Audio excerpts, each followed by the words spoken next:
Isang mapagpalang araw po sa inyo, Sir Cabanong, at sa lahat ng mga kakibi natin na nakikinig ngayon. Tawagin niyo na lamang po ko sa pangalang Jojo.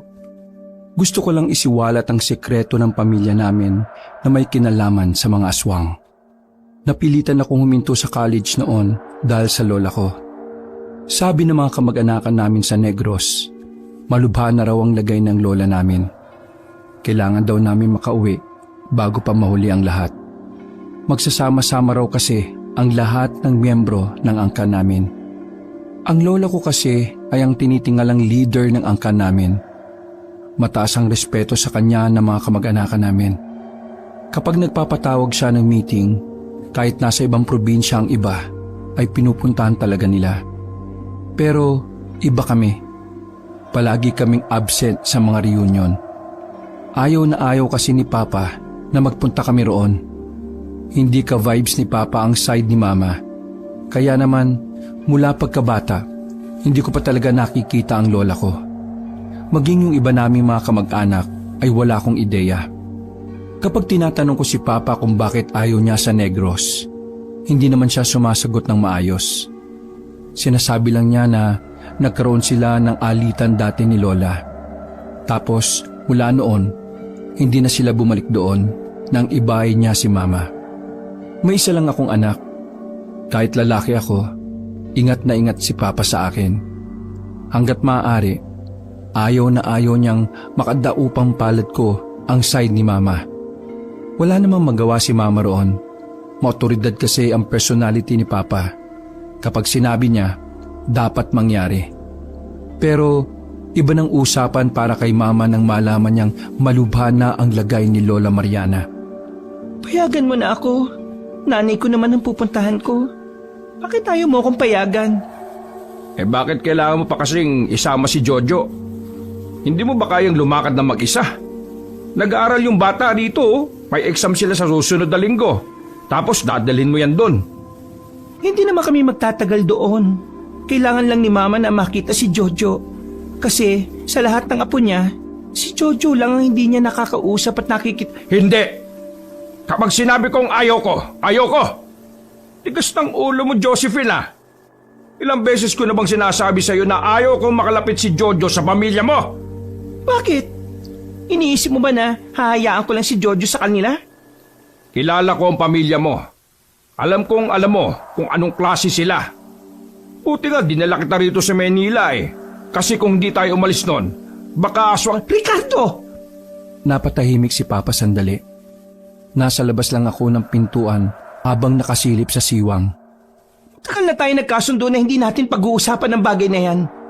Alam mo, tinalikuran ko na kung ano ang pinagmulan namin. Kaya pakiusap lang. Igalang mo naman ako. Ginagalang naman kita. Kaya nga kita inilayo sa kanila kasi ayaw ko maging katulad kanila. Kasi mahal kita. Mahal ko kayo ng anak natin. Kung alam ko lang na hindi mo pa rin ako matanggap.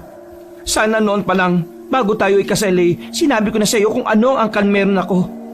Nang sa ganun hindi na tayo umabot sa ganito. Balo ka ba, Josephine? Kailan ba kita hindi tinanggap? Minahal kita. Kahit na nalaman ko kung ano ka at kung ano ang pamilya mo. Nagkaanak tayo kahit alam ko ang lahat tungkol sa iyo. Ang gusto ko lang, kalimutan mo na sila. Wala silang magandang may dudulot sa iyo at sa anak natin. Ililis nila ang landas ni Jojo. Magiging empyerno ang buhay niya ron at hindi na siya mamumuhay ng normal. Hindi mo ba niisip yon? Wala ka bang tiwala sa akin bilang ina niya? May tiwala naman ako sa iyo. Pero sa angkan mo, wala.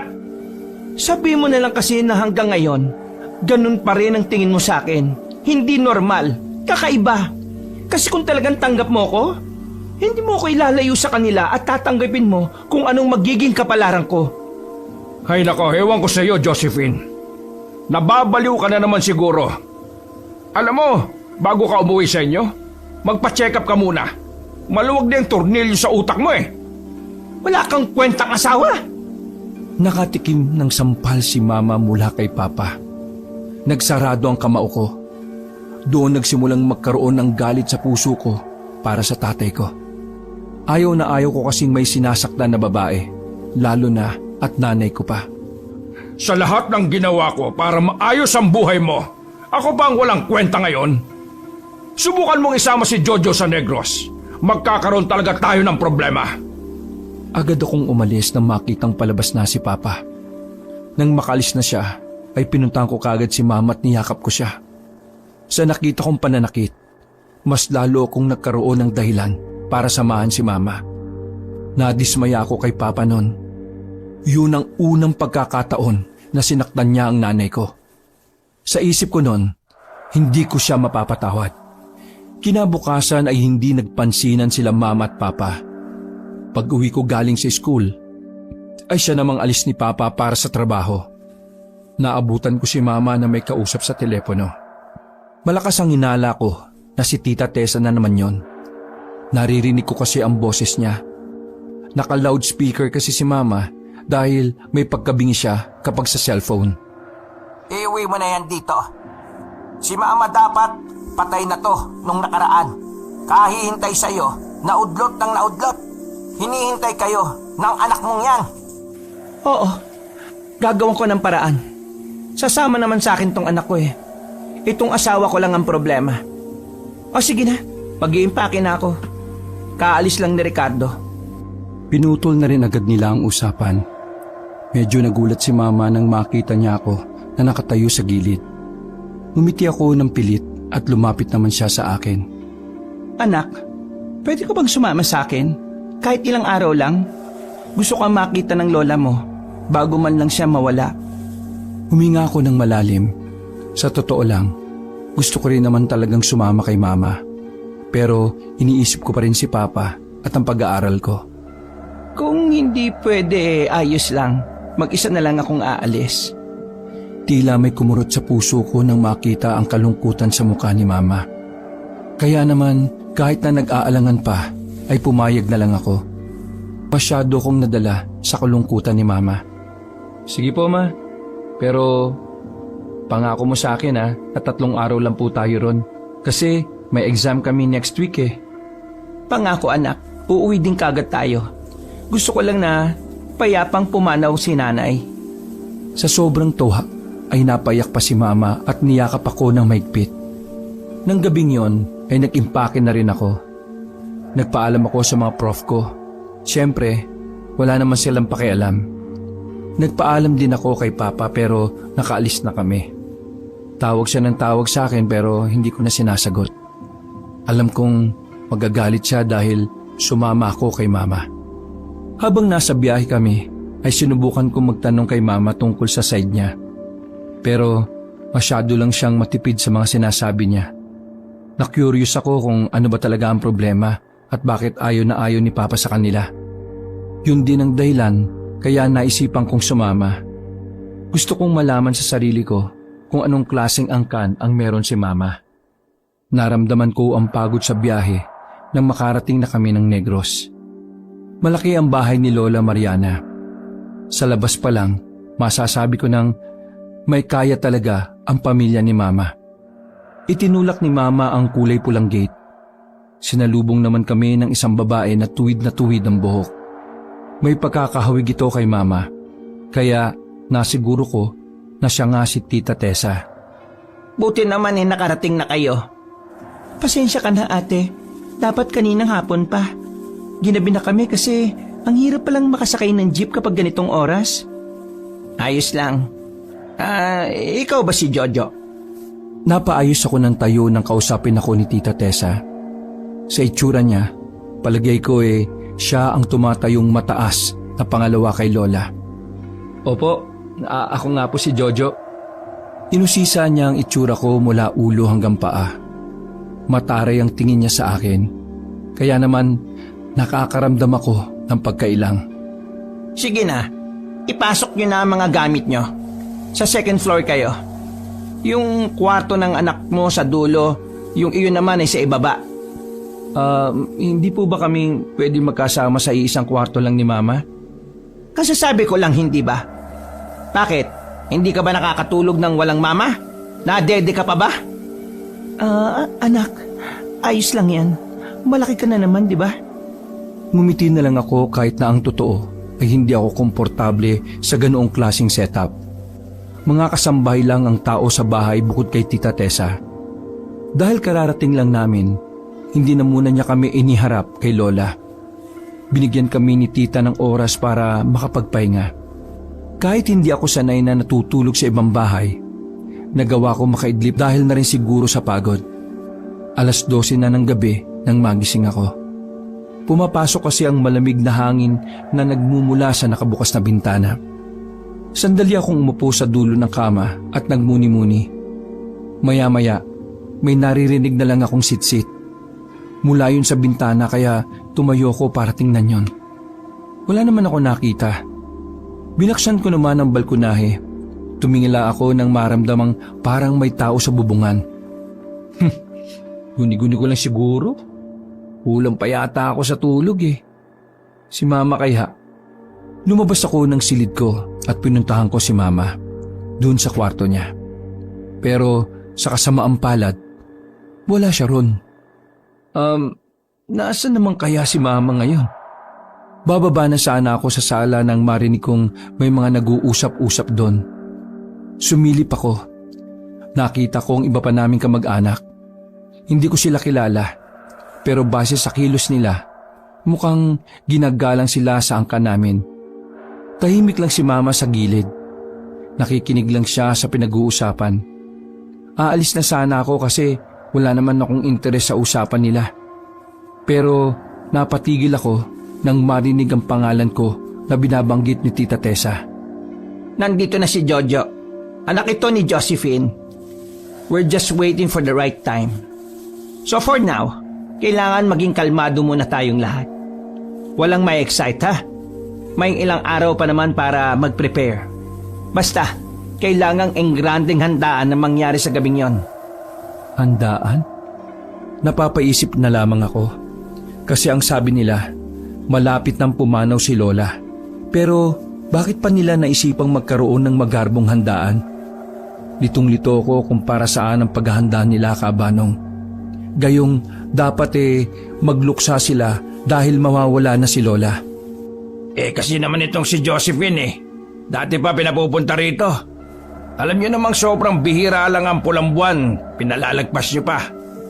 Kung pumunta kayo noon, di sana nung nakaraang taon pa nakapagpahinga si Mama. Gibo, wala nang saysayang magsisisihan.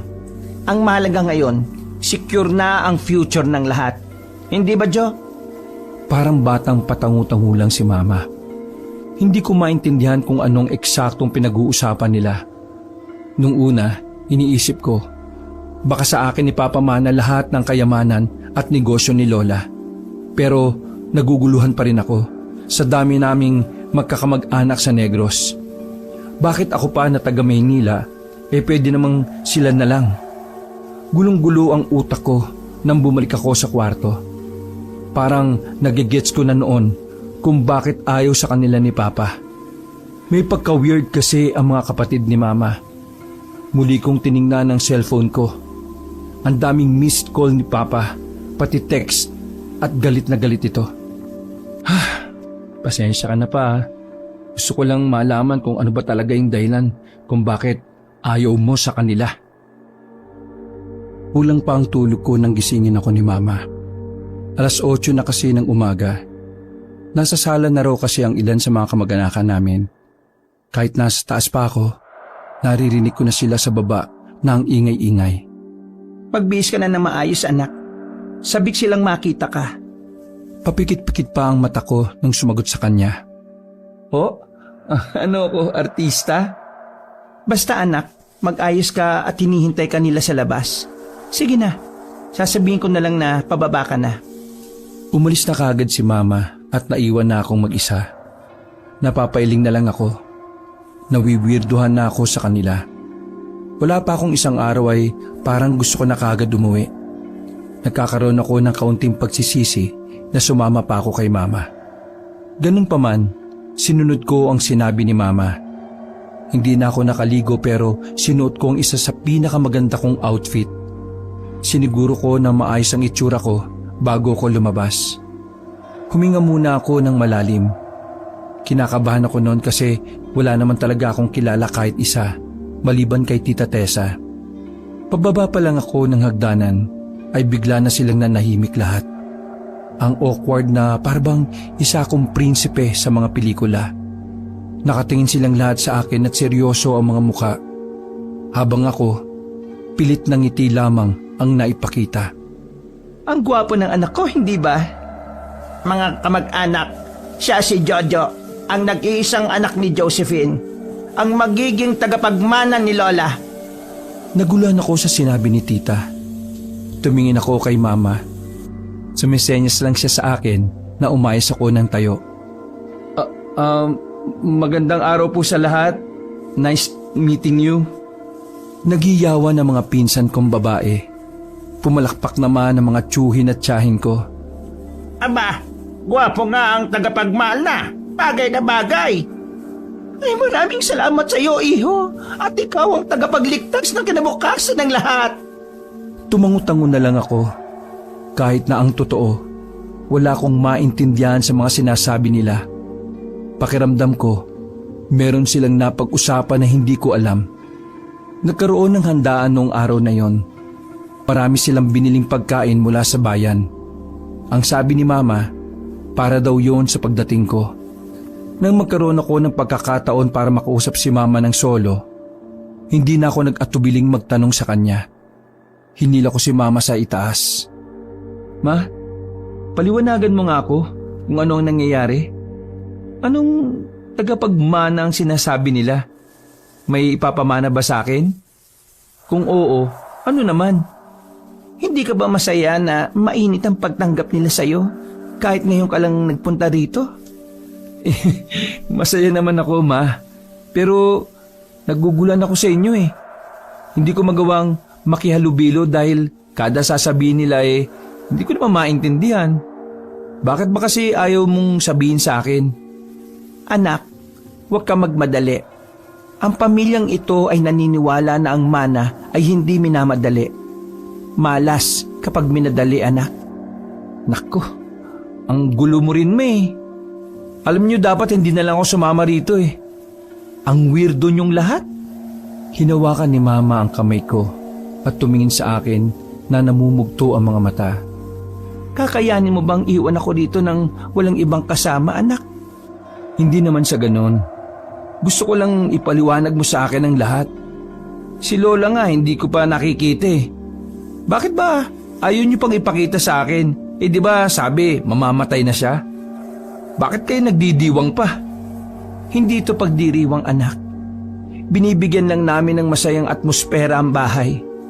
Alam mo naman na malungkot ang pinagdaraanan ng pamilya natin ngayon. O sige, dito ka muna. Kakausapin ko lang ang iba mo pang tita sa baba. Ma! Kainis naman oh. Wala na akong nagawa ng mabilis na bumaba ng hagdan si mama. Habang ako, nagmukmok na lang ako sa kwarto. Mabuti na lang talaga may cellphone ako. Kaya kahit na papaano, ay nalilibang ako. Ilang minuto pa lang akong naglalaro nang biglang may kumatok sa pinto. Nakabukas lang yon. Isang lalaki na parang kaedad ko lang din ang sumilip sa siwang. Uy! Napalingon ako sa kanya. Binuksan ko ng mas malawak ang pintuan. Bumungad sa akin ang lalaking payat, maputi, malalaki ang ngipin at parang pugad ng ibon ng buhok. Sino ka? Bigla na lang siyang pumasok sa kwarto at sumandal sa may bintana. Kimpoy, yan ang pangalan ng mga pogi. Pogi naman ako pero di naman ganyan ang pangalan ko eh. Pumalakpak ng 2 beses ang lalaking yon, sabay sabing, That's my boy! pambihira. Uy, pinsan mo ko, dude. Huwag kang mailang, no? Tulad mo, wala pa rin akong binyag. We are normal. Anong sinasabi mo? Baby pa lang ako, nabinyagan na ako. Sandaling napaisil si Kimpoy. Sabay natawa. Oo nga pala, bawal sabihin. Pero anyway, sa lahat ng pinsan mo, ako lang makakasundo mo. Since may pagkakapareho nga tayo. Isa pa, sa tingin ko kailangan mo nang makakausap eh. Maboboring ka dito, no? Lalo na't matatagalan ka rito. Hindi kami magtatagal rito ni Mama. uuwi rin kami after 3 days. Ano ka? Hindi mo sure, no? Teka, ano bang kailangan mo? Naglakad siya at tumiga sa kama kahit nasa paanan ako. Preskong-presko siyang humilata. Wala ba talaga sinasabi sa'yo yung mama mo? Sagutin mo nga muna yung tanong ko, anong kailangan mo? Gusto ko lang maging kaibigan ka. Ano ba requirement? Una, ayaw ko ng tanga at makulit. Okay, I'm in. Bigla siyang bumangon at tumayo sa harapan ko. Kung ako sa'yo, dapat hindi ka na sumama sa mama mo. Mas okay yung buhay sa Maynila eh. Kalbaryo rito. Wala ka bang sasabihin na hindi nakakatulig? Ang hihilig niyong magsalita na kayo lang ang nakakaalam eh. Ay, pasensya na ah. Nagiging excited lang ako. Alam ko na. Total bored ka naman. Gusto mo lumabas muna tayo eh, habang abala pa sila sa baba. Saan naman tayo pupunta? Dadalhin kita sa maliwalas at mapayapang lugar. Hindi ganito kaingay. Hindi ko alam kung bakit nagtiwala kagad ako sa taong yon, Kabanong. Wala naman akong nararamdamang mali sa kanya. Sadyang madaldal lang talaga siya. Kaya naman sumama ako sa kanya. Ayaw ko rin naman kasing mabulok sa kwarto hanggang hapon. Palihim kaming lumabas ng mansyon. May alam na daan si Kimpoy sa likuran kaya doon kami dumaan. Ay, teka. Ano nga palang pangalan mo? Ako? Jojo. Okay. Jojo, tara na. Dali-dali kaming sumuot sa halamanan at tuluyan na nga kaming nakalabas ng mansyon. Nung una ay dinala ako ni Kimpoy sa pamilihan. Ang creepy ng mga tao ron, Kabanong. Lahat kasi ng madadaanan namin ay sinusundan kami ng tingin. Para bang kakaiba kami sa paningin nila. May iba pa nga na bigla na lang iiwas para lang hindi kami mabangga. Uy, ayos lang ba sila? Bakit parang Parang takot sila? Siga ka ba rito? Inakbayan ako ni Kimpoy. Feeling close na siya sa akin kahit nakakakilala lang namin. Ngayon lang kasi sila nakakita ng gwapo. Normal lang yan sa mga ignorante, no? Huwag mo na silang pansinin. Ganun ba? Pinagpatuloy namin ang paglalakad hanggang sa meron na kaming nadaanan na barangay. Nagtataka ako noon kasi kada pintuan nila may nakapintura na Korteng Cruz. Tapos may nakadikit pang ilang piraso ng walis tingting. Alam mo ba kung ano yung mga yon? Pangontra yan sa mga bobo. Ano? Hindi nga, seryoso. Joke lang. Pangontra yan sa mga masasamang elemento. Napatigil kami sa paglalakad nang may sumalubong sa aming isang lalaki na nasa edad 40 hanggang 50 na yata. Tiningnan niya kaming dalawa. Para bang sinusuri niya sa suot namin kung kami ba ay gagawa ng masama. Bakit to? Buenaventura ba kayo? Vasquez po ako. Pero ang apelyido ng nanay ko Buenaventura. Di Buenaventura nga kayo. Ano po bang meron? Opo, Buenaventura nga po kami. Hindi kayo dapat narito. Lugar ito ng mga tao. Napatingin ako kay Kimpoy. Nagugulan na naman kasi ako noon. Hindi po ba kami tao? Ikaw ba ang susunod sa yapak ni Doña Mariana? Diretso ang tingin sa akin ng matandang lalaki. Medyo nakakatakot ang tingin niya. Ano po? Susunod sa yapak? Hindi ko po magets eh. Magsasalita pa sana ang matanda pero hinila na ako ni Kimpoy paalis. Bago namin maiwan ang matanda ay pahabol pa itong nagsalita. Makiusap! Huwag niyo kaming sasaktan! Ano bang problema nun? Mukha ba tayong kriminal? Hayaan mo na lang. Baka kasi nakabatak na naman ng rugby. May mga adik kaya rito kahit matatanda. Kaya yung nakausap natin, adik yun. Langya. Akala ko sa Maynila lang maraming adik. I didn't know na meron din pala dito. Teka, saan mo ba ako dadalhin? Sa ilog, nakaka-relax doon. Lalo na ngayong tanghali. Habang naglalakad kami ay naalala ko na naman ang napansin ko sa mga kamag-anakan namin. Lahat sila ay may mga marka sa palapulsuhan na marka na hugis kalahating buwan. Nagtataka lang ako. Hindi ko alam kung sabay-sabay ba silang nagpatato o may ibang meaning yon. Ako, si Mama at si Kimpoy lang kasi ang walang ganoong tatak. Bakit wala kang marka ng buwan dyan sa palapulsuhan mo? Binigalan ni Kimpoy ang paglalakad at tumarap sa akin. Kasi wala pa akong binyag eh. Alam mo na, sa angkan natin, may sarili tayong paraan ng pagbibinyag. Paraan na malayong malayo sa nakasanayan mo. At paraang hindi pangkaraniwan. Buisit. Yan ka na naman sa mga meaningful mong sinasabi. Kung ayaw mong sabihin kasi sa akin, kasi bawal, hindi ko pinipilit. Mas okay nang manahimik ka sa bagay na yan kaysa puro ka paging. Nakakatuliro eh. Nauna na ako maglakad kahit na hindi ko naman alam ang direksyon. Sinundan naman niya ako kaagad. Makalipas lang ang ilang minuto ay narating na namin ang ilog. Nang nasa malayo pa lang kami ay natatanaw na namin na may naliligo sa ilog. Nakita ko kaagad ang nagniningning ng mga mata ni Kimpoy. Hindi talaga ako mapakali. Mga babaeng naliligo lang ang pakay niya sa ilog. Sabi ko sa iyo eh, nakaka-relax dito kapag ganitong oras eh. Sus, kunwari ka pa, manyakis ka rin pala. Ano ka ba? Lalaki tayo no? Normal lang yan. Bakit? Ayaw mo ba?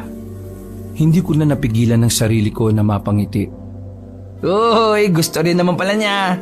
Manyakis talaga mga lahi natin eh no? Gusto ko rin siyempre. Walang ganyan sa Maynila eh. Kailangan pa pumunta sa beach. Pumesto kami ni Kimpoy sa batuhan. Medyo malayo naman kami sa mga naliligo kaya ayos lang. Nakalublob na ang mga paa namin sa tubig habang nanunuot sa mga naliligong babae. Bakit ka sumama sa akin kahit kanina mo pa lang ako nakilala? Sa lahat ng kamag-anakan natin, sa'yo lang ako hindi nailang eh. Ewan ko pero magaan ang loob ko sa'yo. Magaan din ang loob ko sa'yo no? Siguro dahil may pagkakapareho talaga tayo. Alam mo, nakokonsensya nga ako eh. Kasi dahil sa akin, nalalagay ka sa alanganin na sitwasyon. Ha? Anong sinasabi mo? Ako kasi dapat na magmamana. Ako napili. Pero dahil may nakita silang mali sa akin, ikaw ang pinalit nila sa akin. Ayaw ko nang pag-usapan niya kasi hindi mo rin naman sasabihin eh. Gusto mo malaman? Matagal na hindi nagsalita si Kimpoy. Humangin muna ng malakas sabay ngiti lang siya sa akin. Ipangako mo sa akin na walang makakalam sa sinabi ko sa iyo ah. Oo, pangako. Jojo, hindi normal na tao ang angkan natin. Ha? Literal na napangangako sa sinabi niya. Para sa akin, ayun na yata ang pinaka-weirdong narinig ko sa probinsya na yon. Hinihintay kong dugtungan niya ang salitang joke ang sinabi niya. Pero nakatingin lang siya sa akin na parang binabasa kung anong iniisip ko. Seryoso ka ba? Magsasalita pa sana si Kimpoy nang biglang matanong kami ng mga babaeng naliligo. Nataranta kami dahil nagsisigaw na ang mga babae. Agis! Naninilip ang babasag! Nako! Alis na tayo dito, Gagi! Nauna nang tumakbo si Kimpoy. Nadulas pa ako sa batuhan kaya medyo nahuli ako. Si Raulo! Uy! Iniwan mo ako! Hinanap ko siya nang nasa kalsada na kami. Pero bigo na akong makita siya. Kaya umalis na lang ako kagad dahil baka maabutan pa ako ng mga babae. Mag-isa na lang ako naglalakad. Buti na lang ay nakabisado ko ang daan. Medyo nababahala lang ako nung dumaan na ulit ako sa mga kabahayan. Para akong tutunawin sa tingin ng mga tao. Nagbubulong-bulungan pa sila. Binilisan ko na lang ang lakad ko hanggang sa makalagpas ako sa parting yon. Nang makabalik na ako ng mansyon, dumaan ako sa dinaanan namin ni Kimpoy. Walang nakahalata na kararating ko lang galing labas dahil dumiretso ako sa kwarto ko. Noong mga oras na yon, tahimik na sa ibaba. Wala na akong naririnig na nag-uusap. Lumabas uli ako ng kwarto ko para hanapin si Mama. Pero wala naman siya sa kwarto niya. Sumilip ako sa ibaba. Wala rin. Pagtingin ko sa kusina, nakita ko roon si Kimpoy. Muntikan pang matapon ng tubig na hawak niya nang mapagtantong nasa pinto na ako ng kusina. Uy, bakit mo ako iniwan kanina? Bigla ka nalang nawala oh.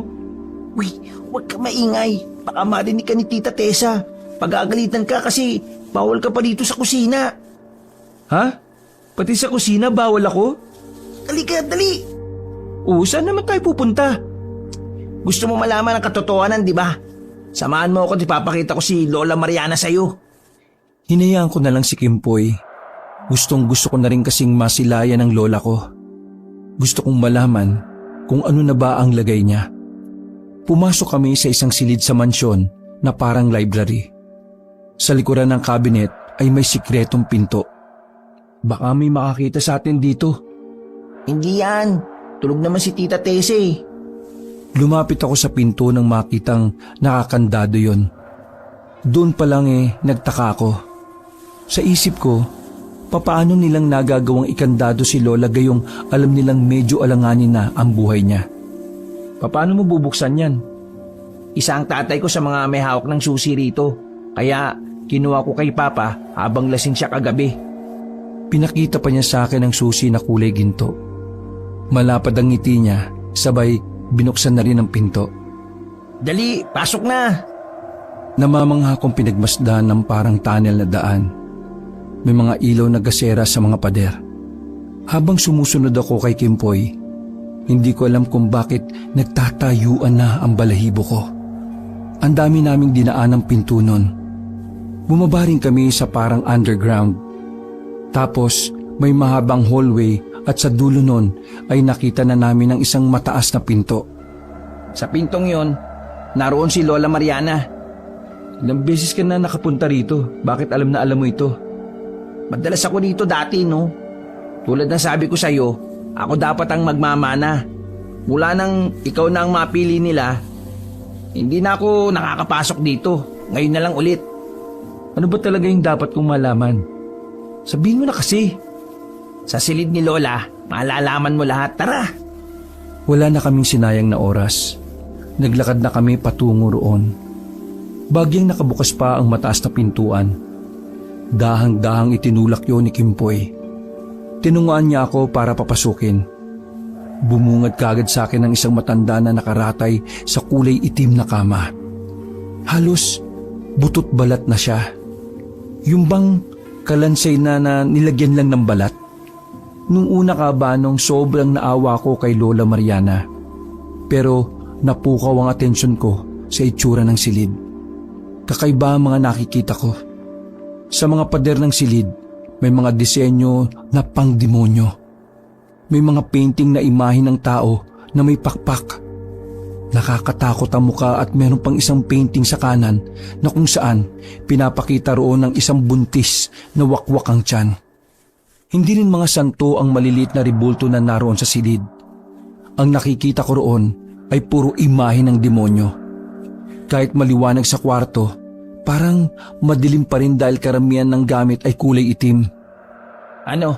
Naniniwala ka na ba na hindi normal ang angkan natin? May napansin akong libro na brown sa gilid ng kama ni Lola Mariana. Binasa ko ang title sa cover. Doon na ako kinabahan, kabanong. Nanlalaki ang mata kong tumingin kay Kimpoy. Teka, ano ito? I mean, anong ibig nitong sabihin? Bumuntong hininga si Kimpoy. Hindi normal ang angkan natin. Sa madaling sabi, aswang. Aswang ang angkan natin, Jojo. Aswang! Makailang ulit akong napalunok ng laway dahil sa kaba na nararamdaman ko. Teka, ibig sabihin, aswang ka? Aswang si Mama? Aswang ako? Tayong lahat na nandito? Umiling si Kimpoy at saka sumandal sa pader. Tinapunan muna niya ng tingin si Lola Mariana. Hindi natural na aswang ang angkan natin. Ibig sabihin, hindi pinanganak ang mga ninuno natin na aswang kaagad sila. Nagpa-convert lang sila sa pamamagitan ng pagpapabinyag bilang aswang at sa kanila ipinapasa ang tradisyon sa mga henerasyon. Lahat tayo ay tao muna bago maging aswang. magiging aswang lang tayo kapag nagpabinyag na tayo bilang aswang. Dahil wala ka pang binyag kagaya ng mama mo at ako, hindi ka pa aswang. Normal na tao ka pa lang. Teka. Naguguluhan pa ako eh. Sila Tita Tessa at iba pa nating mga kamag-anak na nabinyagan, mga aswang na sila? Tumango si Kimpoy bilang pagsang-ayon. Nanlalambot ang tuhod ko nang marinig ang mga salitang yon. Hindi ako makapaniwala na ganun pala kadilim ang sekreto na tinatago ng side ni Mama. Kaya pala ayaw na ayaw ni Papa sa kanila dahil doon. Eh ano naman ang sinasabi ninyo na mamanahin kay Lola? Ang batong itim. Kailangan yun maipasa ni Lola sa gabi na kung tawagin ng angka natin na pulang buwan.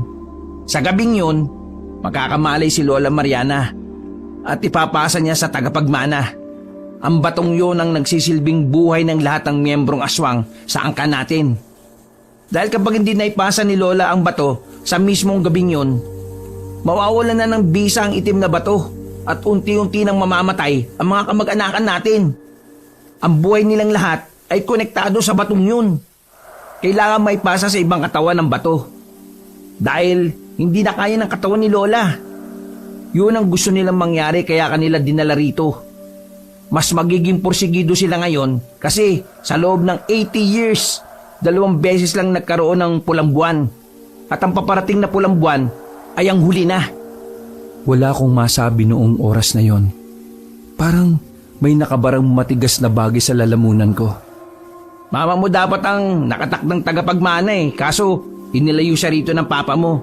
Kaya ako dapat. Pero nagtaka ako kasi nagbago sila ng isip tapos biglang ikaw na pala. Lumapit sa akin si Kimpoy at tinawakan ako sa balikat.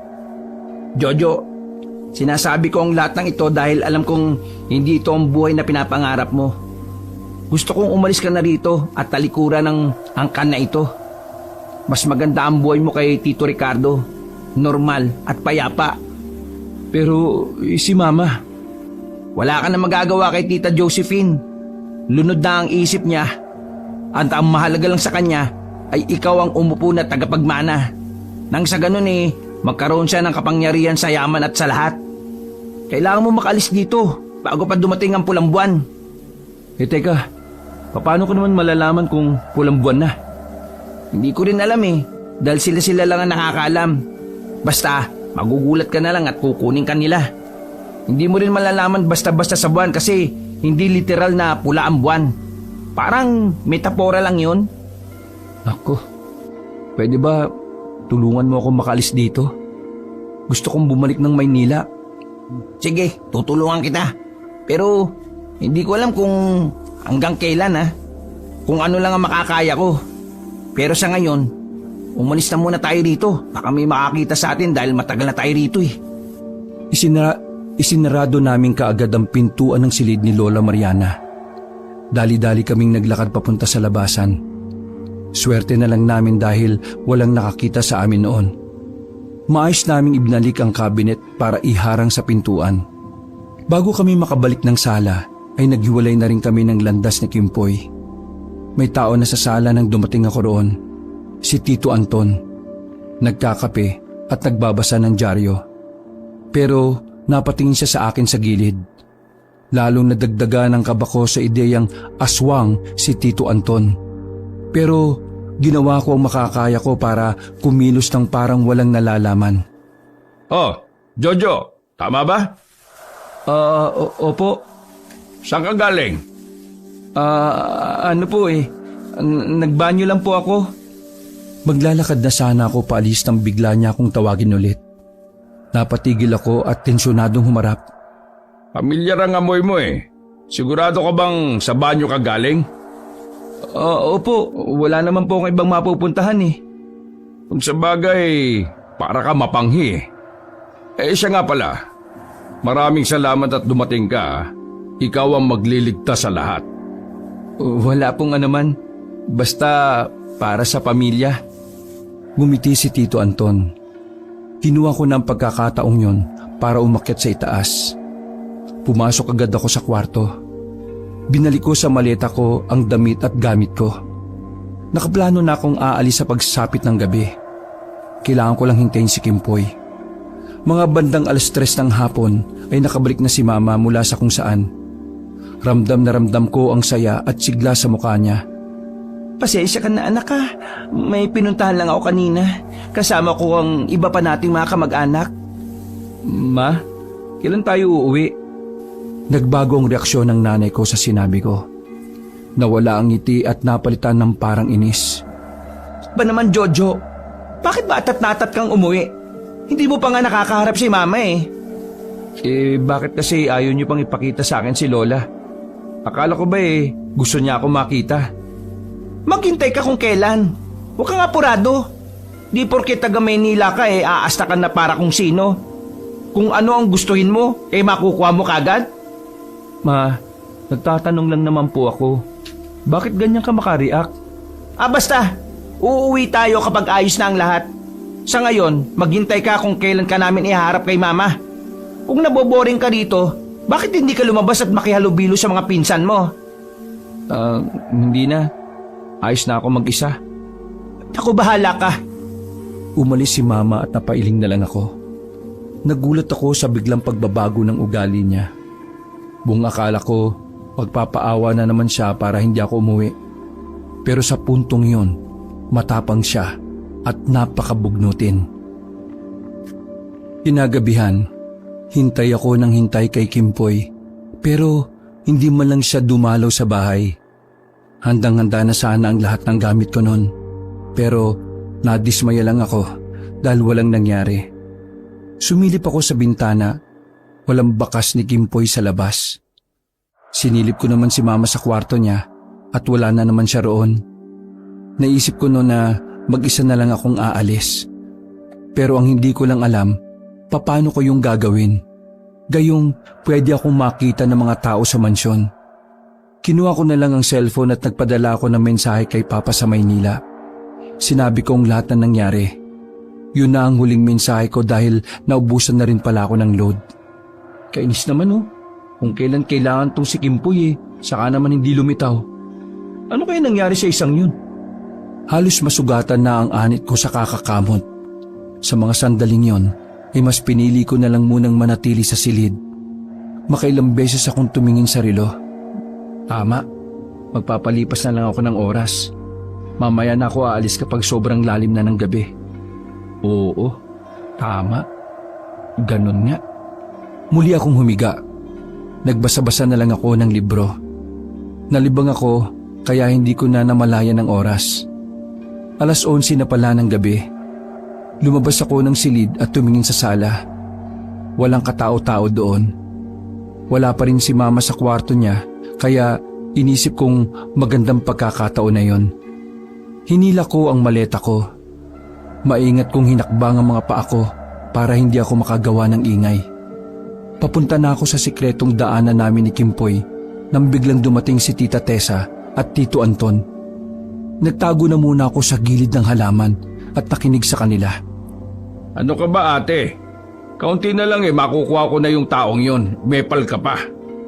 Ilang beses ka bang ipapaalala sa inyo na hanggat hindi pa naipapasa ang bato, wala munang kakain ng karne ng tao? Mahirap bang umintindi, Antonio? My goodness naman ate. Ilang buwan na. Nagugutom na ako. Wala na akong kaamor-amor sa gulay at prutas. Ang gusto ko, laman, karne ng tao. Sa ginagawa mong yan, mapupunta na naman sa pamilya natin ang atensyon ng mga tao. Lalo na mga albularyo. Kaya pag-isipan mo yung mga kilos mo. Hindi ka na bata. Habang naririnig ko ang usapan nila, nagtatayuan ang mga balahibo ko, Kabanong. Tama ang hinala ko na kumakain pala talaga sila ng tao. Nak ng toko naman Buti hindi pa ako nabibinyagan. Ganyan pala yung mga aswang. Padabog na pumasok ng mansyon si Tito Anton. Susunod na sana si Tita Tessa nang bigla siyang mapalingon sa kinaroroonan ko. Mas lalong dumagundong ang dibdib ko. Butil-butil na ang pawis ko nang dahil sa kaba. Nasa aktong lalapit na si Tita Tessa sa direksyon ko nang biglang dumating naman si Mama. Nawala ang atensyon ni Tita Tessa sa akin at sabay na rin silang pumasok sa loob. Dali-dali akong pumunta sa sikretong labasan. Hindi pa man ako nakakalayo Naririnig ko na si Mama na nagsisisigaw. Nalaman na niyang umalis na ako. Kinaladkad ko na ang maleta at buong pagsisikap akong tumakbo paalis doon. Dumaan ako sa maraming halamanan papunta sa kagubatan. Tumagos ako sa kalsada at muli akong tumakbo. Hindi pa yun malayo sa mansyon kaya naman kinakabahan pa rin ako. Kailangan kong mahanap si Kimpoy. Siya lang ang makakatulong sa akin. Muli akong gumilid nang may matanaw akong lalaking naglalakad. Iba ang pakiramdam ko sa kanya kaya ako nagtago. Pagdaan niya, nakita kong may bitbit siyang manok. Duguan yata ang manok pero nagalaw-galaw pa. Sinuyod ng lalaki ang buong paligid. Pagkatapos, bigla na lang niyang sinakmal ang manok. Dinig na dinig ko pa ang pag-iyak ng manok hanggang sa tuluyan ng mahiwalay ang leeg nito. Napatakip na lang ako sa bibig ko, Kabanong. Para siyang gutom na leon. Nang malasog-lasog na niya ang katawan ng manok, hinagis niya yung papunta sa direksyon ko. Tinamaan pa ako sa muka pero ginawa ko ang makakaya ko para hindi ako makagawa pa ng ingay. Umalis na ang lalaki. Nakahinga na rin ako ng maluwag. Pero diring-diri ako sa nagkalat na dugo sa muka at bandang dibdib ko. Malamang sa malamang kabag-anak din namin yun. Nangya naman nakakakilabot. Nagpatuloy na lang ako sa paglalakad. Walang dumadaan na sasakyan kahit isa. Hindi ko rin alam kung saan ang tamang sakayan papunta sa terminal at pier. Ang iniisip ko na lang ay makalayo muna sa buong angkan namin. Bumuntong hininga na lang ako. Nawala na ako ng pakialam sa nanay ko. Hindi ko talaga inakala na sa loob ng halos 2 dekada nilang pagsasama ng tatay ko, nagawa niyang mahalin si Mama. Partida. Alam ni Papa na mga aswang ang mga kamag-anak ni Mama. Pumunta na lang ako sa ilog. Walang mga babaeng naliligo sa ganong oras. Doon ko naisipang magpalipas muna. Nagbabaka sakali rin akong baka magpunta ron si Kimpoy. Gamit ang kumot na kinuha ko pa sa maleta, binalit ko ang sarili ko sabay sandal sa bato. Nakaidlip ako ng oras na yon. Nagising na lang ako nang makarinig ako ng malalakas na atungal sa paligid. Agad akong tumayo at tinila ang maleta sa gilid. Ang unang pumasok sa isip ko ay mga aswang yon. Lintik, paano nila ako natuntun dito? Kahit may kadiliman, nakita kong 3 lalaki na palingon-lingon sa ilog. Hanapin niyo dyan! Kailangan natin mabalik sa mansyon ng taong yon. Mayayari tayo kay Tita Tessa kapag hindi. Sa lalaki yun nakasalalay ang kinabukasan ng bawat isa. Kapag wala siya, mabubura na rin ang angkan natin. Nagiwahiwalay yung 3 para hanapin ako. Nagulat na lang ako nang biglang may tumakip sa bibig ko. Nakampante ako nang marinig ko ang boses niya. Kalma, ako lang ito, si Kimpoy. Akala mo si Piolo Pascual, no? Piolo, baka Piolo Pasma. Ang balusi ko yung mukha mo dyan Alam mo ba kung bakit ka nila hinahanap? Kasi alam na ng buong angkan natin na umalis ka na ng mansyon. Kada pamilya sa atin, may inutusang magganap sa'yo para hanapin ka. At sa pamilya namin, ako nautusan. Pasalamat ka at ako nakakita sa'yo. Bakit? Ano mangyayari sa akin? Dahil nalaman nila na tangka mo tumakas, gusto na nilang pabinyagan ka na ngayong gabi para maging aswang ka na. At kapag nangyari yun, wala ka ng dahilan para umalis pa rito. Aswang ka na nun Naku, tulungan mo ko. Tatakas tayo. Uli na, Jojo. Nagpadala na si Tita Tessa ng 10 aswang para magabang sa pier at mga terminal. Ang tanging mo magagawa ay manahimik sa ligtas na lugar. Di tulungan mo na lang ako. I-charge natin tong cellphone ko. Tinago kasi ni Mama yung charger ko Kahapon pa, para mawalan ako ng kontak kay Papa. O sige, akin na.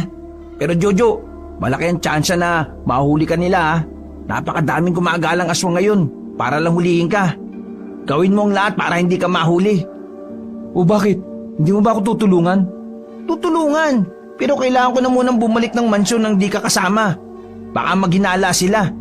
Naalaman din kasi ni Papa na pinuntahan ko si Lole, pero hindi ko sinabi na kasama kita. May binigay si Kimpoy na kapirasong papel. Nakasulat dyan yung address ng bahay na pwede mong puntahan. Address yan ng girlfriend ko. Alam nila na pupunta ka ron dahil nakiusap ako sa kanila. Tutulungan kanila kaya sikapin mo makarating dyan Pumunta ka sa nadaanan nating kabahayan. May maliit na terminal ng tricycle doon. Ipakita mo lang yung papel. Oh, eto, pamasahe. Inabutan ako ng pera ni Kimpoy. Sa sobrang tuwa ko sa kanya, ay napayakap pa ako. Pinsan, maraming salamat talaga ha. O sige na. Babalik na ako sa mansyon. Kapag tumawag sa cellphone mo yung papa mo, ako na magsasabi ng lahat. O sige, mag-iingat ka ha. Ikaw ang mag-ingat. Umalis na rin si Kimpoy. Nang makakuha na ako ng tiyempo, umalis na rin ako sa ilog. Hingal na hingal akong tinungo ang kabahayan. Hinahanap ko roon ang sinasabi ni Kimpoy na sakayan ng tricycle. Sakto naman na may isang manong nagagarahe na sana, pero binayaran ko kagad ng malaki. Manong, sundin niyo lang po tong address na nakalagay sa papel. Sandali. Buenaventura ka ba? Dumaloy na naman ang takot sa sistema ko. Napaparanoid ako noon na baka isa rin sa mga kamag-anak ko yon. Natanong ko lang kasi kawig mo yung lalaking pasero ko nung nakaraan. Ay, di bale. Alis na tayo. Nakahinga ako ng maluwag. Nang bumiyahe kami, ay nanginginig ang labi ko sa sobrang lamig ng klima. Mga nasa 15 minuto lang ang binyahe ko. Partida, wala pang katrapik-trapik. Ang layo na noon kaya kampante akong wala na makakasunod sa akin. Hininto ko ng driver sa tapat ng isang maliwanag na bakuran. May mga tao roon na parang may hinihintay na dumating. Nagsitayuan sila nang makita nila akong bumaba. Pag-alis ng tricycle ay may babaeng lumapit sa akin. Ikaw ba si Jojo, yung pinsan ni Kimpoy? Oo, ako na nga, pero ikaw ba si Alana, yung girlfriend ni Kimpoy? Oo, ako nga. Ha? Bakit ka pumatol doon? I mean, pinapunta niya ako dito.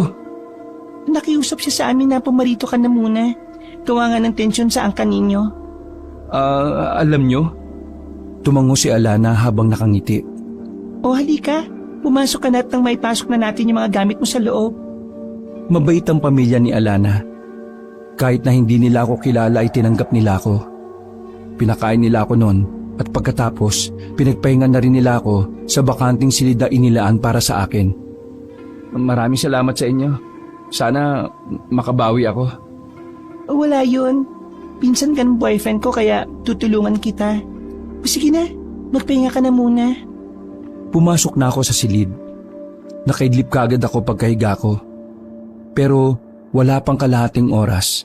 Napabangon ako nang marinig ko ang malalakas na usapan mula sa labas. Pumunta kaagad ako sa sala. Naabutan ko sina Alana at ang mga kuya niya na nasa sala. Ang papa naman nila ay may kausap sa labas at halos magsigawan na sila. Nasundan ka nila. Nandito ang mga aswang. Gusto ka nilang kunin. Pagsilip ko sa pinto ay nakita ko ang hindi bababa sa 20 katao ang naroon. Isa na doon ang lalaking driver ng tricycle na nasakyan ko. Lintik. Aswang pala yun? Ibigay niyo sa amin ang taong yan. Kapalit nun, pabubuhay kayong lahat. Walang masasaktan, walang mamamatay. At hindi kayo matatawi sa problema namin mga aswang. Kita ko sa mukha nila Alana ang labis na takot. Ang tatay niya na si Mang Pedro, sinubukan pa rin makipagsindakan sa mga aswang. Pero walang talab yun sa mga aswang. Nasa harapan nyo na ang makapangyarihan na pamilya sa probinsyang ito. Hindi nyo pwede kalabanin kaming mga Buenaventura. Wala kayong laban sa mga aswang. Kaya ibigay nyo na siya ng mapayapa at payapa rin kaming aalis. Hindi ko na hinintay pang may masaktan sa pamilya ni Alana. Ayaw kong may mamatay ng dahil lang sa akin. Kaya naman nagkusang loob na akong lumabas. Lumapit ako kay Mang Pedro at tumango sa kanya. Mang Pedro, maraming salamat po ah. Pasensya na po. Sasama na lang po ako sa kanila para walang masaktan. Huminga na lang ng malalim si Mang Pedro. Hindi na niya ako pinigilan pa. Alam niya rin siguro na yun ang pinakamagandang paraan para maging payapa ang gabing yon. Payapa naman akong dinala ng mga kamag-anakan kong aswang pabalik ng mansyon. Galit na galit sa akin si Mama at Tita Tessa dahil sa ginawa kong paglayas. Nakaupo lang ako sa sofa habang nakapalibot silang lahat sa akin. Napakawalang hiya mong tao. Paano mo nagawang umalis nang hindi nagpapaalam? Hindi ka na nahiya kay Mama at sa buong angkan na umaasa sa'yo? Dahil sa ginawa mo, Mapipilitan akong ipabinyag ka na kagad ngayong gabi bago ka pa makaalis dito. Ma, ayoko dito. Ayoko ng ganitong buhay. Gusto ko ng normal na buhay. Normal na buhay? Bakit? Ano bang tingin mo rito? Hindi normal? Nahihibang ka na bang bata ka? Tumayo ko at isa-isa silang tiningnan. Kailan ba naging normal ang pamumuhay bilang aswang? Nanlaki ang mata ni Mama at Tita Tessa sa sinabi ko. Nagbulungan din ng ibang miyembro ng pamilya namin. Akala nyo ba hindi ko alam? Ipapamana nyo sa akin ang batong itim para hindi kayo mamatay lahat. Mga aswang kayo! Eh ano kung mga aswang kami? Wala ka namang magagawa dahil nagdito ka na. Ikaw ang napili ng angkan natin para maging tagapagmana. At sa ayot sa gusto mo, ikaw ang magiging tagapagmana sa darating na pulang buwan. Manigas kayo! Mas pipiliin ko pang mamatay kaysa maging isa sa inyo. Mga salot ng lipunan! Hindi nagustuhan ni Tita Tessa ang sinabi ko. Naging kulay itim ang lahat ng kaniyang mga mata at saka lumapit sa akin. Sinakal niya ako at idinikit sa dingding. Subukan mong tumakas ulit. Mamamatay ang nanay mo! Napatingin ako kay Mama. Wala man lang akong nakitang takot sa mukha niya. Parang ayos lang sa kanya na mangyari yon. At idadamay ko rin ang tumutulong sa iyo. Di ba, Kimpoy? Napayuko na lamang si Kimpoy na nasa gilid ng tumingin sa kanya si Tita Tessa. Ikulog mo muna yung anak mo sa kwarto, Josephine, bago sumapit ang umaga ngayon. Biminyagan na yan. Ihanda ko lang ang mga gagamitin. May humawak na 2 aswang na lalaki sa magkabila kong braso. Sapilitan nila akong dinala sa taas at itinulak sa loob. Pumasok naman si Mama at nakapamewang pa talaga. Kung nanahimik ka lang sana, di sana hindi magiging ganito ang buhay mo, anak. Huwag niyo nga akong tawaging anak. Wala akong nanay na gustong maging aswang ang anak niya. Nakakasuklam ka. Hindi ko alam kung paano mo nagawang makisama kay Papa ng halos 2 dekada eh. Yung pala ito ang gusto mong mangyari. Kasalanan din naman ng Papa mo eh. Kung hindi niya sana ako pinigilan noon, hindi ikaw ang magmamana at hindi ako. Kasi hindi ka naman ipapanganak kung ganoon nga ang nangyari, kung hindi niya ako itinakas. Kaya sisihin mo ang Papa mo, si Ricardo, at hindi ako. Kasalanan mo ang lahat ng ito, Ma. Kasalanan ng buong angkan mo, mga aswang, kampo ng kasamaan. Manahimik ka! Sumigaw na si Mama at nanlilisik pa ang kanyang mga mata. Kung nabinyagan siguro siya bilang aswang, nilapa na siguro niya ako kahit anak niya ako. Wala kang alam kung ano ang pinagdaraanan ng pamilya natin. Tapos, yuyukaran mo lang ang pangalan ng angka natin? Ang mga Buenaventura? Wala kang alam! Bakit kasi hindi na lang ikaw? Total, ikaw naman ang may gusto nito eh. Lumapit sa akin si Mama at sinampal ako ng malakas. Napatameme rin siya sa ginawa niya. Maging siya ay hindi rin makapaniwala sa pagsampal niya sa akin. Hindi na kita kilala. Demonyo ka na sa paningin ko. Halimaw! Patawarin mo ako, anak. Manahimik ka! Kahit kailan, hindi ako magiging aswang. Ililigtas ako ni Papa. Tumawa ng mahina si Mama na parabang nababaliw. Kakaiba na siya. Malayong-malayo na kumpara sa nanay ko noong nasa Maynila pa lang kami. Ihanda mo na ang sarili mo, anak. Maya-maya lang ay magiging ganap na isa ka na rin sa kanila. Bibinyagan ka na. Dapat kang maging masaya. Padabog na isinara ni Mama ang pintuan ko. Naramdaman ko pa na parang meron siyang inilagay na kandado sa labas. Pagtingin ko sa bintana ay nakasarado din. Wala akong ibang lalabasan ng mga sandaling yon. Kung sino-sinong santo na lang ang tinatawag ko sa dasal ko. Nawawala na kasi ako ng pag-asa na makaalis pa roon. Makalipas lang ang halos 15 minutos, muling bumukas ang pintuan ko. Pumasok ang mga pinsan kong lalaki. Sapilitan nila akong inilabas. Dinala nila ako sa isang malawak na bakanting lote na napapalibutan ng mga puno. Malapit lang yun sa mansyon, mga ilang lakad lang. Sa gitna ng bakanting lote na yon ay may drum. Nakapalibot sa drum ang mga itim na kandila. Ilang metro lang ang distansya sa drum. At meron namang lamesa na katamtaman lang ang laki. Sa ibabaw ay may mga karne na ang pagkakarinig ko ay karne yon ng tao. Anak, bibinyagan ka na.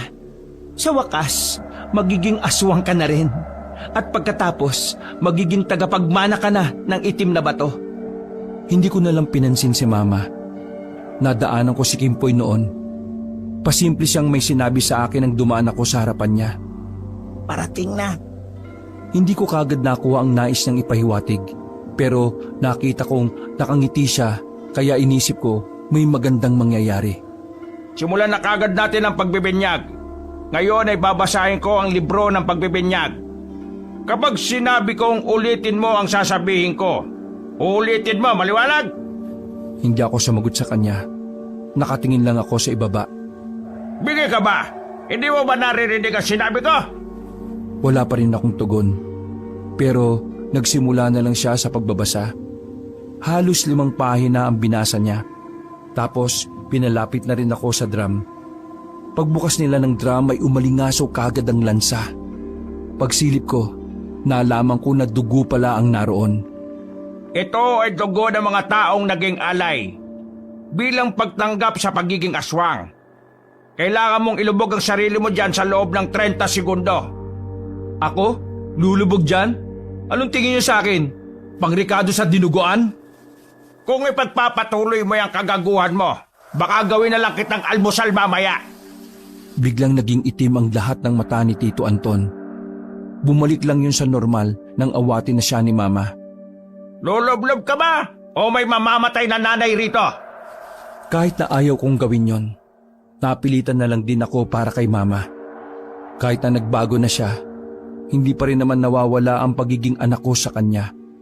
Dahan-dahan akong naglakad palapit sa drum. Bawat hakbang ko ay nag-aalangan. Banggitin mo ang buong pangalan mo bago ka lumublob. Pumatong na ako sa upuan. Kinikilabutan ako sa pandidiri. Ako si Ian Veneracion.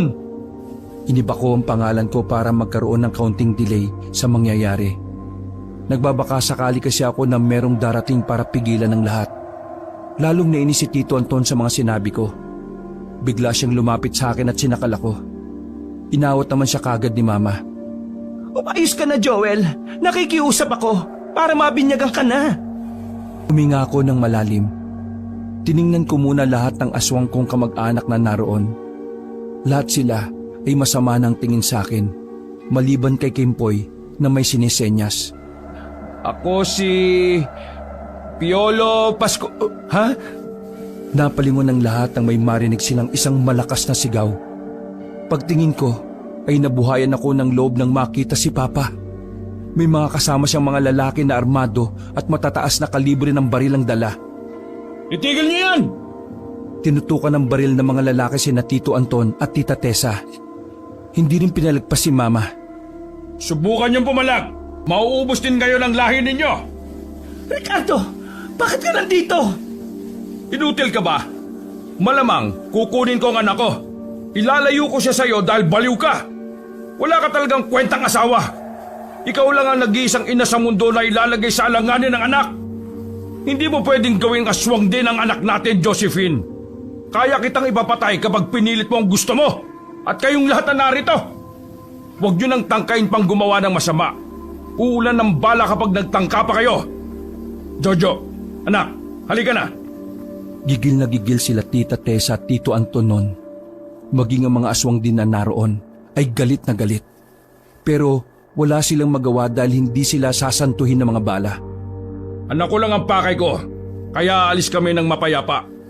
Kung gusto niyong umabot pa kayo mamayang umaga, wag na kayong susunod pa. Naglakad na kami ni Papa kasama ang grupo ng kalalakihang armado. Sumama na rin sa amin si Kimpoy. Pumunta kami sa kalsada kung saan nakaparada doon ang 3 sasakyan na dala nila Papa. Pasensya ka na anak ha, ngayon lang kami. Nung gabing umalis kayo, umalis na rin ako kinaumagahan. Nagkaproblema lang sa biyahe. Sumakay na rin kami sa sasakyan.